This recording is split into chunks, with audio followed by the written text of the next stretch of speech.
네, 뉴스 신세계 MBC 이정은 기자와 함께합니다. 어서 오세요. 네, 안녕하세요. 자, 국민의힘 김민수 최고위원이 좀 이상한 얘기했군요. 또 네, 그렇습니다. 어제 TV조선 유튜브 방송에 나와서 이야기를 하던 중 그 작년 12월 3일 그 네. 계엄의 밤 당시 안귀령 대통령실 부대변인이 그 계엄군의 총구 손으로 막았던 그 장면 다 보셨잖아요.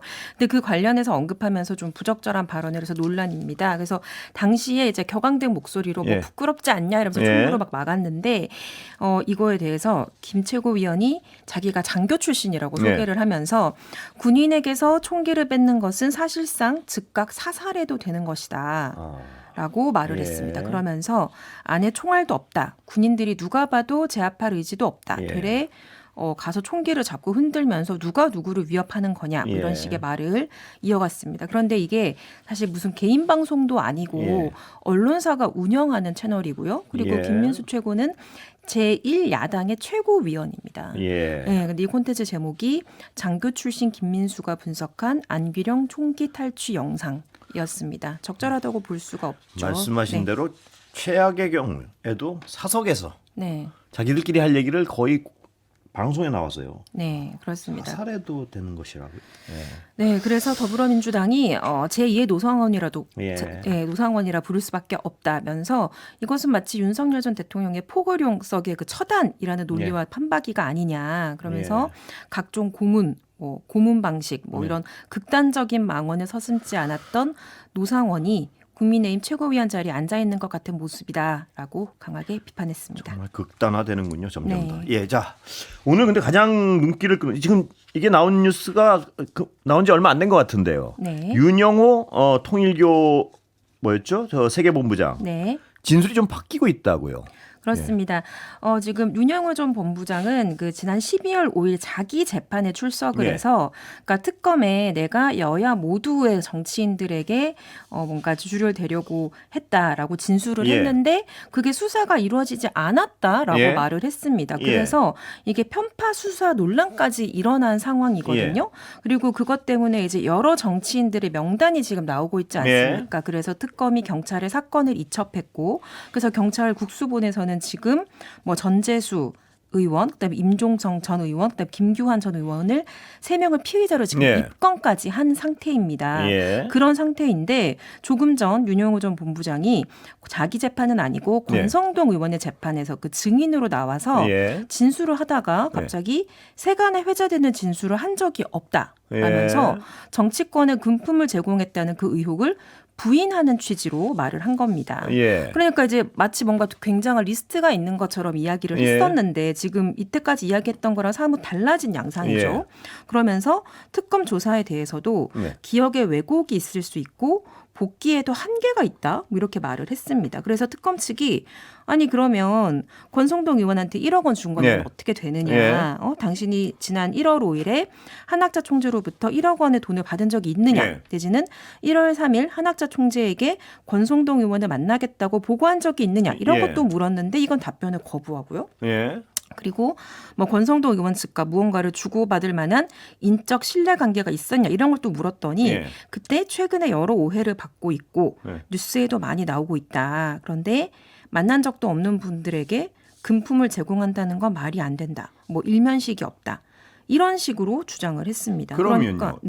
이분의 말 하나 때문에 지금 여러 가지 그 정신들이 거론된 거 아닙니까? 그렇습니다. 그럼 그 전제가 없어지는 건데요. 그렇죠. 네. 그러니까 이 사람의 말의 어떤 신빙성이 지금 흔들리는 상황인데, 그러니까 특검 조사에서는 권성도 의원 측에, 그러니까 의원에게 1억 원 전달했다는 취지로 진술을 했는데 지금 그거를 뒤집은 셈이 된 거예요. 그러니까 또 이제 특검에서 아니 그러면 그 작년 1월에 그 여의도 63빌딩 뭐 중식당에서 권성도 의원을 만났다고 인정을 했었는데, 그럼 그때 뭐 쇼핑백을 주지 않았냐? 그때는 권성동 의원이 뭐라고 하더냐? 그렇게 물었더니 제가 먼저 계산해야 한다고 생각해서 먼저 나왔다. 뭐 이런 식의 말을 했어요.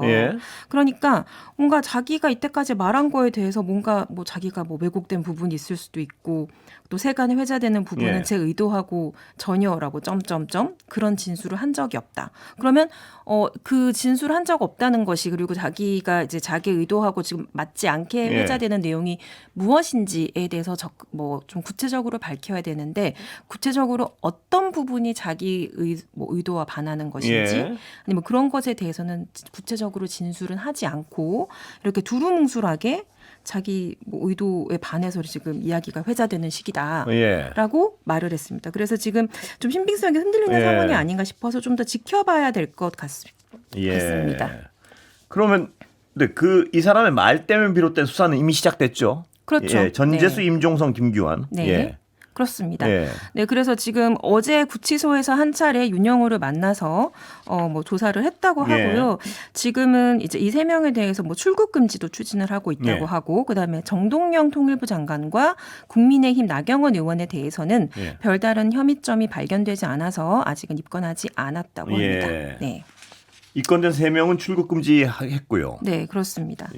그런데 지금 뭐 어쨌든 그 키맨이라고 할 수 있는 사람의 진술이 지금 바뀌었고 지금 후퇴를 하고 있는 상황이기 때문에 어떻게 보면 수사를 처음부터 뭐 새로 시작돼야 되는 상황인 것 같고요. 그렇군요. 자, 여당 반응은 뭡니까?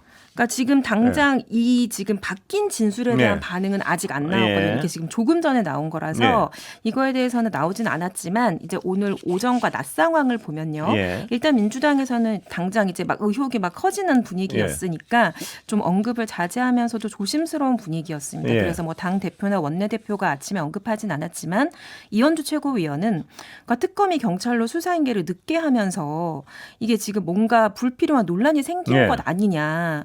진작 넘겨서 수사했으면 우리도 억울한 지금 취급을 안 당하는 거 아니냐. 그래서 여야 지휘고와 구분 없이 엄정하고 철저하게 수사를 하자라고 원론적인 발언을 했고요. 그런데 그 동료 의원들 그래서 좀 반응을 좀 살펴봤어요. 그런데 전반적으로는 좀 예를 들면 전재수 장관 같은 전 장관 같은 경우에는 좀 우리가 전재수를 믿고 간다 이런 반응들이 좀 많았어요. 그래서 한 재선 의원은 왜 사퇴했을까 좀 안타까웠다. 현직에서 그냥 혐의 벗고 부산 지방선거 나가면 진짜 뭐 좋았던 거 아니냐 이런 식으로 반응을 하기도 했고 또 서울의 한 중진 의원은 정정당당하게 대응하는 게 훨씬 낫다고 생각한 것 같다. 그래서 정권에 부담 안 주고 책임지는 모습 아니냐 그런 반응도 있었습니다. 그리고 또 한편으로는 국수본이 철저하게 빨리 수사해야 된다. 여야 안 가리고 통일교를 탈탈 털어보면 좋겠다. 그러면 문제 없는 게 확인되지 않냐. 그러면 전재수 의원은 부산에 출마하고도 좋은 거 아니냐 이런 반응들도 있고 그러니까 전반적으로 여당 동료 의원들은 굉장히 전재수 의원을 좀 신뢰하는 분위기더라고요. 그랬었습니다. 그러니까 전재수 의원이 그럴 리가 없다 뭐 이런 반응이 좀 다수인가 보죠. 네, 동료 의원들은 그렇습니다. 2차 특검은 어떻게 돼가고 있습니까? 근데 지금 이제 사실 국민의힘 입장에서는 이제 본인들이 계속 그 통일교 관련해서 수사를 받아왔으니까 이번에는 민주당 차례다라는 이런 판단을 하는 것 같습니다. 그래서 2차 특검을 사실상 수용할 테니까 민주당도 특검을 받으라는 식으로 계속 압박을 하고 있거든요. 그래서 어제 이준석 개혁신당 대표가 거대 양당을 향해서 모두 특검 받으라고 했잖아요. 그러면 이제 개혁신당과 조국혁신당이 각각 이제 이렇게 크로스로 특검을 추천해 줄 테니까 이걸 받아들여라라고 했는데 이걸 사실상 국힘이 이제 받아들였습니다. 근데 좀 민주당은 이제 사실 그 오후까지는 특검에 대해서 조금 조심스러운 분위기였던 게 사실 민주당은 그 드루킹 특검의 악몽이 있어요. 그렇잖아요. 그래서 네이버 기사 댓글 관련해서 이제 민주당이 먼저 경찰에 수사를 의뢰했는데 수사를 하다가 특검까지 출범해서 하다 보니 드루킹이라는 인물이 나왔고 그 인물이 이제 김경수 경남도지사와 연결이 되면서 도지사직도 상실하고 무죄 판결을 받은 바가 있습니다. 그래서 어떻게 보면 특검 트라우마가 생겼다고도 할 수 있는데 그래서 특검 자체에 대해서는 조금 조심스럽지만 어쨌든 전재수 장관에 대한 그 전 장관에 대한 어떤 신뢰가 있기 때문에 수사 받고 가자 뭐 이런 분위기가 있는 것 같습니다. 대통령 지지율은 좀 하락한 것으로 나타났습니다. 보니까. 그렇습니다. 이재명 대통령 국정 지지도가 56%로 지난주보다 6%포인트 하락했다는 여론조사 결과가 나왔습니다. 한국갤럽이 지난 9일부터 11일까지 전국 만 18세 남녀 1,000명을 대상으로 조사한 결과인데요. 잘하고 있다는 응답은 56, 잘 못하고 있다는 응답이 34%였습니다. 그래서 긍정평가는 뭐 외교와 경제, 민생 등이 꼽혔고요.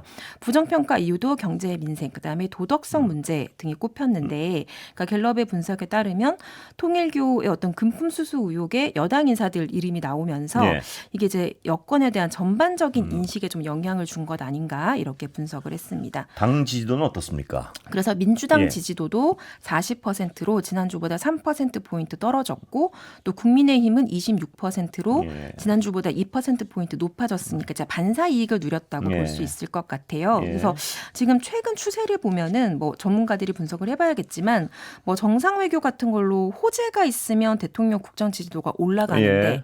여당에서 뭔가 악재가 발생하면 대통령 지지율도 같이 조금 하락하는 예. 그런 경향이 있는 것 같습니다. 예. 그래서 지금까지 전해드린 여론조사의 자세한 내용은 중앙선거여론조사심의위원회 홈페이지를 참고하시면 됩니다. 예. 박성재 전 장관의 어떤 진술에 거짓말이 발견되는 것 같은데요. 네, 예. 그렇습니다. 어제 박성재 전 법무부 장관이 내란 중요 임무 종사 등의 혐의로 불구속 기소됐다는 예. 사실 전해드렸는데요.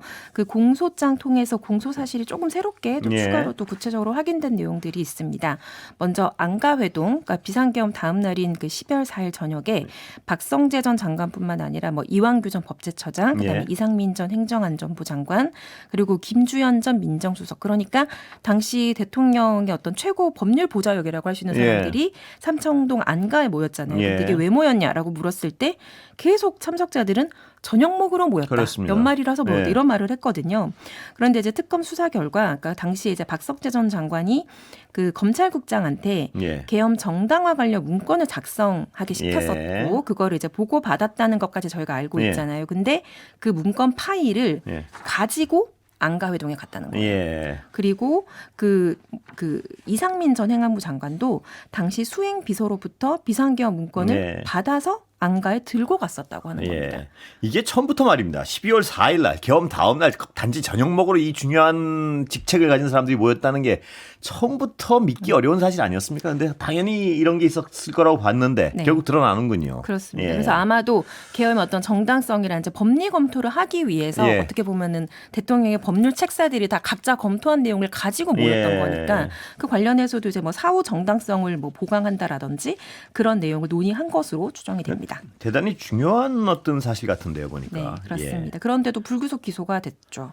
네. 그렇습니다. 예. 자, 그리고 전 이원석 전 검찰총장 관련해서요. 네. 윤석열 씨 또 발언이 나온 것 같은데. 네, 이것도 예. 조각조각 나왔던 예. 내용이긴 한데요. 조금 더 구체적으로 나왔습니다. 그래서 지난해 5월에 이원석 검찰총장이 그 디올백 수사 전담팀 구성하라고 예. 지시하고 열흘 만인 5월 13일에 그때 그 검찰 지휘부가 싹 물갈이 됐었잖아요. 근데 그날 당일에 이제 김건희 씨가 박성재 전 장관한테 텔레를 보냈다는 사실이 이미 알려져 있는데 예. 공소장을 보니까 그날 저녁에 전화도 했었더라고요. 예. 김건희 씨가 텔레그램으로 박 전 장관에게 통화를 했고 예.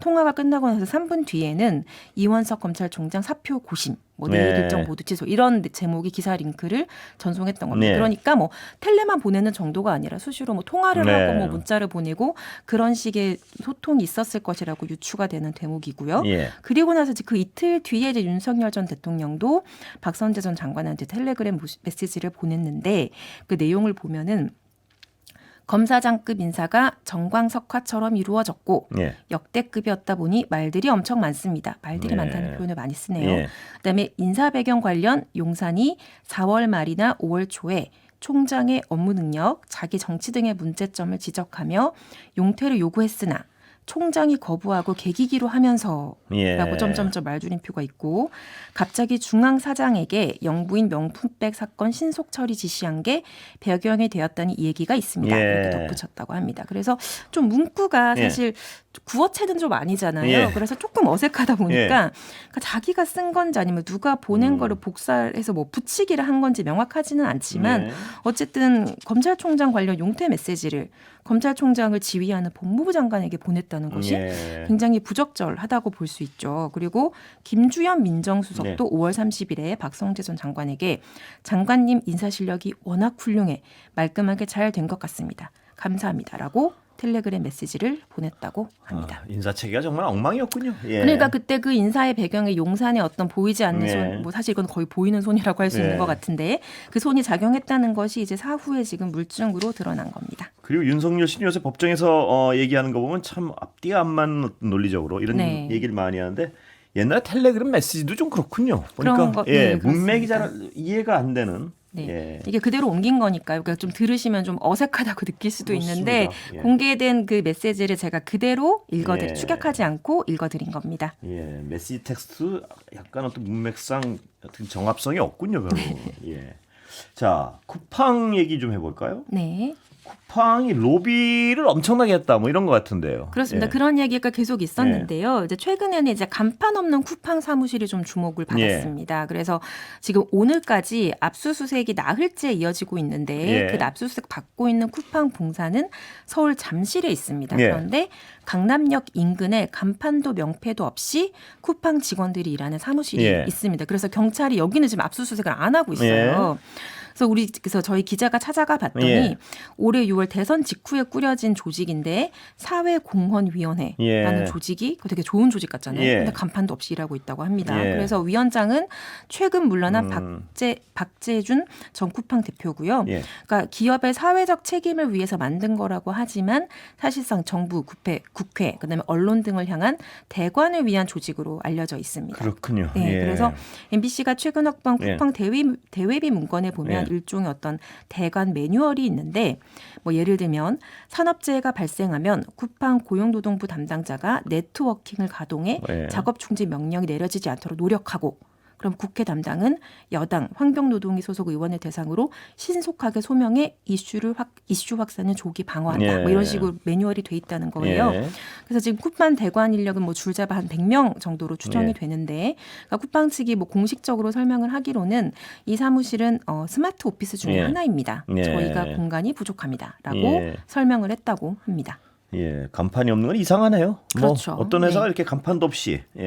그런데 이 쿠팡은 대관에 대한 어떤 굉장한 자신감이 있는 것 같습니다. 그러니까 지금 쿠팡이 계속 뭐 노동 이슈도 되게 많았잖아요. 근데 그러니까 문제가 발생하면 그 원인을 뭐 수정하기보다는 대관을 동원해서 이게 지적받는 걸 최소화하는 이른바 로비를 통해서 해결하려고 하는. 그래서 뭐 이슈가 된다든지 국회에 뭐 불려나간다든지 그런 거를 최소화하는 데 좀 집중을 하는 것 같습니다. 그래서 국회 과방위 최민희 의원실이 이제 공직자윤리위원회 취업심사 자료를 분석한 결과 2024년, 25년 2년 동안에만 대통령 비서실이나 뭐 검찰, 경찰 이런 정부 부처와 국회에서 퇴직한 공직자가 25명이나 쿠팡으로 갔다고 합니다. 잠시 쿠팡 얘기 이따 다시 하고요.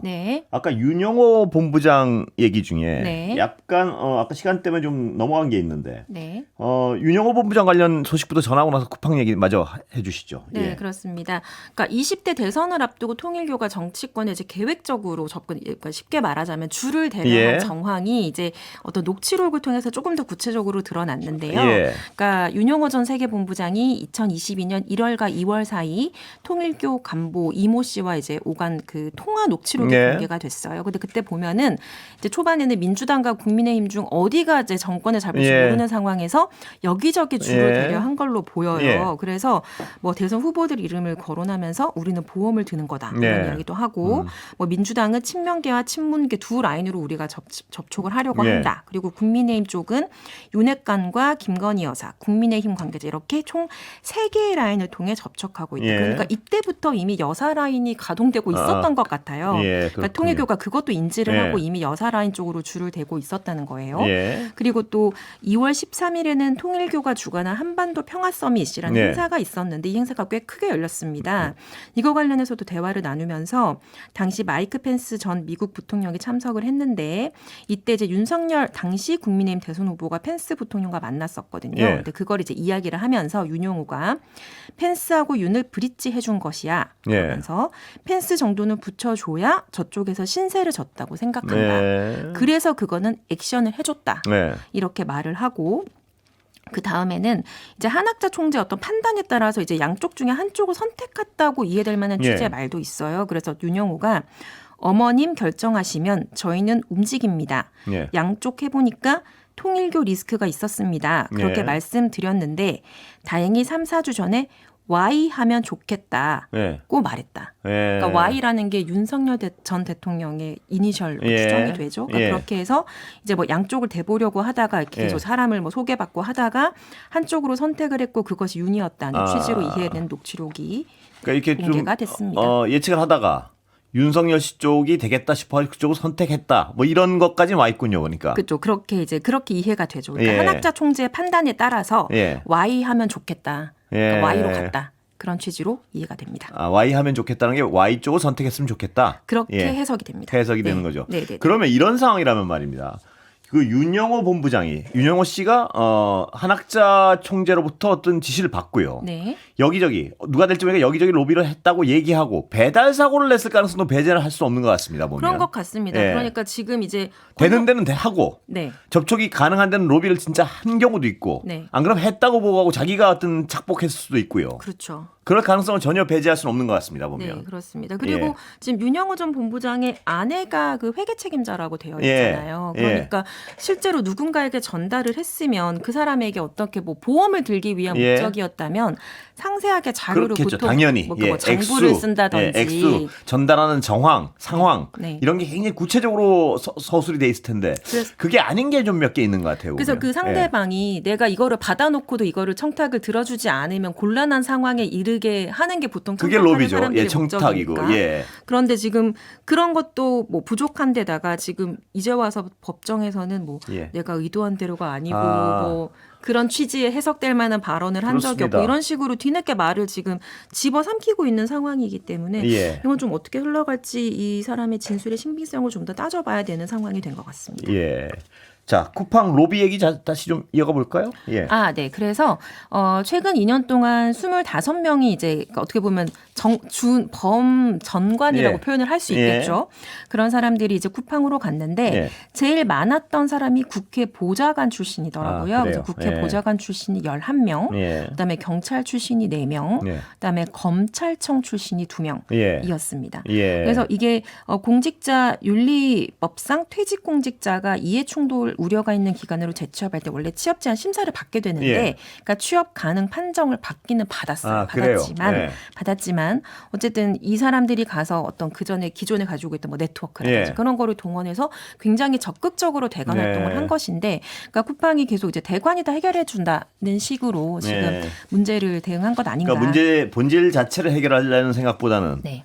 로비를 통해서 어떤 책임을 면하려는 그쪽의 노력을 더 기울인 것 아니냐. 네, 그렇습니다. 이런 비판이 나오는 거군요. 그러니까, 예. 네. 그러니까 그래서 이게 대관이 한국에서만 이렇게 열심히 하는 게 아니고 예. 미국에서도 열심히 하나 봐요. 예. 그래서 미국에 이제 그 의회에 보고하는 거기는 이제 로비스트 합법이니까 예. 로비 활동 보고서라는 게 제출이 되는데 예. 2021년에 2021년에 뉴욕 증시에 상장을 했거든요. 예. 그러고 나서 4년 동안 로비 비용으로만 150억 원을 지출했다고 합니다. 예. 이정 기자 수고하셨습니다. 네, 감사합니다.